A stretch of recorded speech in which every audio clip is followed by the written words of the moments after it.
Library music is a treasure trove of undiscovered gems just waiting to be sampled. Think about how the Alchemist flipped this.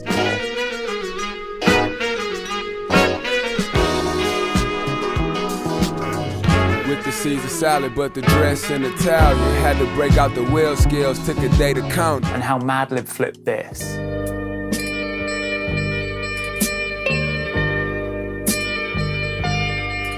If you police didn't pay me, no, never mind, I was thugging. Black and red laces in my number 3s, take a pull up off the wood. But what if instead of digging, you can make your own with the same vintage nostalgic vibe? In this video, I'll show you how we created a sample from our latest library-inspired pack, Aperitivo.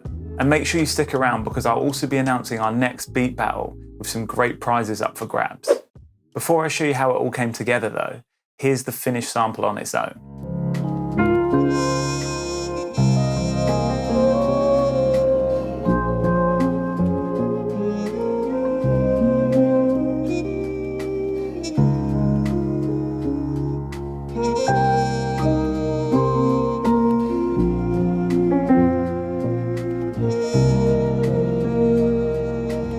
First things first, before putting this pack together, I wanted to really get into the headspace of those old library composers. So I made a playlist of tracks and artists from that era just to study the music and what I liked, the instruments they used, how things were arranged, and even how they were mixed. That gave me a clear picture before I started working on the samples. So this sample actually started with the drums. And with those older 60s and 70s records, you've got to remember they were often recorded live, no click track, just on the fly. That gave them a loose, human feel. So I wanted to do the same with this.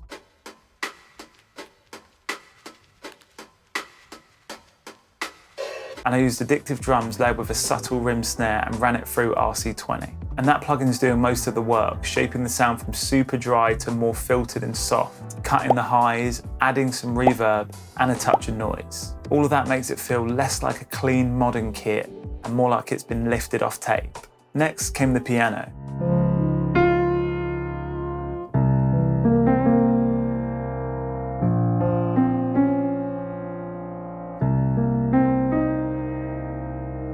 I'm using the Shearwater piano for this, which has some amazing character. And I'm not a piano player, so my process is more trial and error. I'll play a chord, stop, and then figure out the next one. I added a few twinkly top notes for color, and I ran that through a UAD 1176 compressor to smooth out my slightly messy playing. After that, I layered in the Rhodes, and for that I used the Scarby Mark I, which nails that classic electric piano sound.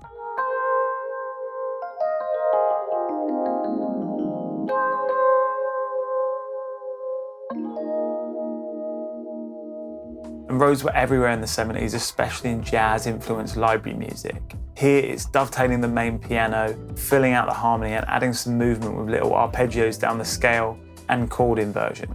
And that keeps it from feeling static, which is key when you're trying to create those unique moments for a sample. After that, I grabbed my Epiphone viola bass, and it's a super simple line, mostly just following the root notes of the chords with some filler notes in there as well.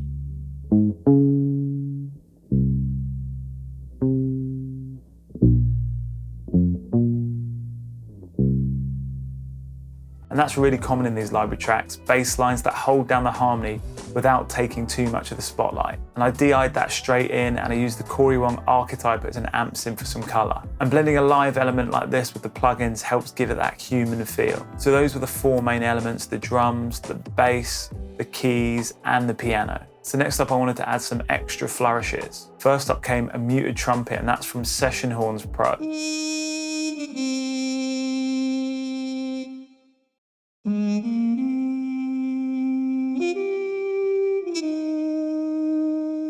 And brass was a big part of library recordings, especially in like crime and jazz flavored arrangements. This muted trumpet gives it drama, but in a restrained, moody way, perfect for background music. And I EQ'd it out a bit at 2K to soften it, and then added some reverb just so it sat back in the mix. So then next up, we've got the Jubel flute from Embertone.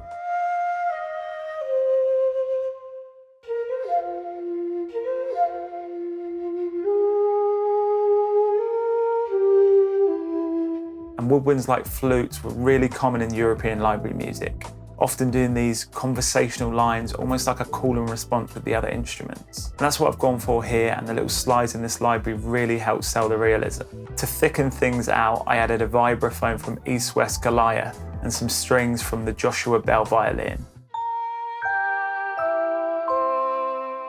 And these kind of layers we use a lot to make pieces feel like a fuller studio orchestra, even if it's just a handful of musicians. And I'm only using them at certain points so the arrangement feels like it shifts, just like those old recordings did. The final touch is a ride cymbal that just appears for emphasis on one section.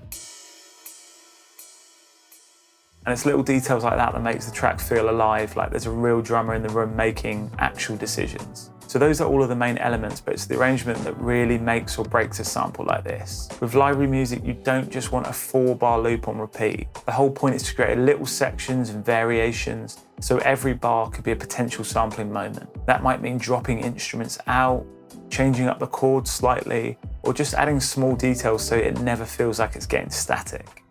Right, before we get into the mastering, if you want to grab any of the packs in our store, they're actually buy one, get one free at the moment. So if you use the code SECONDCOURSE at checkout, you can pick any 2 packs you want. And the link for those is in the description. Also, if you want to learn more about library music, I put together a short documentary on how it came about, from the key producers to the labels and how hip hop embraced it. And once again, the link for that is in the description.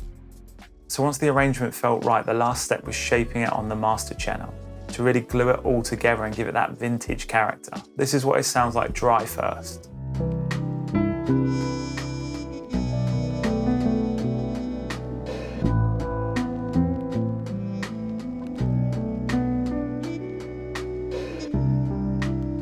First up, we added the wave sound shifter, and I like to use this to experiment with the pitch and see which key gives it the best vibe.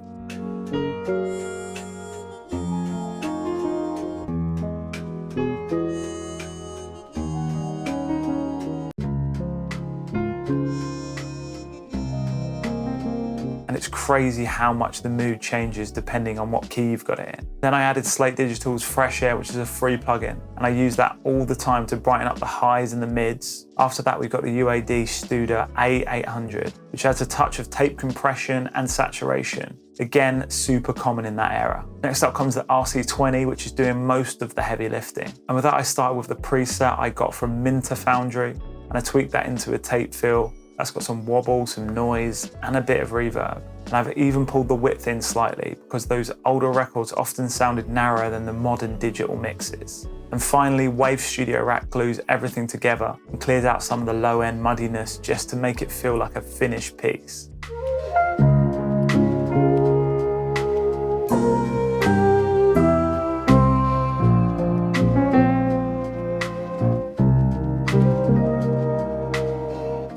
Now, before I let you go, I wanted to let you know that our next beat battle is officially live, and here's the sample you'll be flipping for that.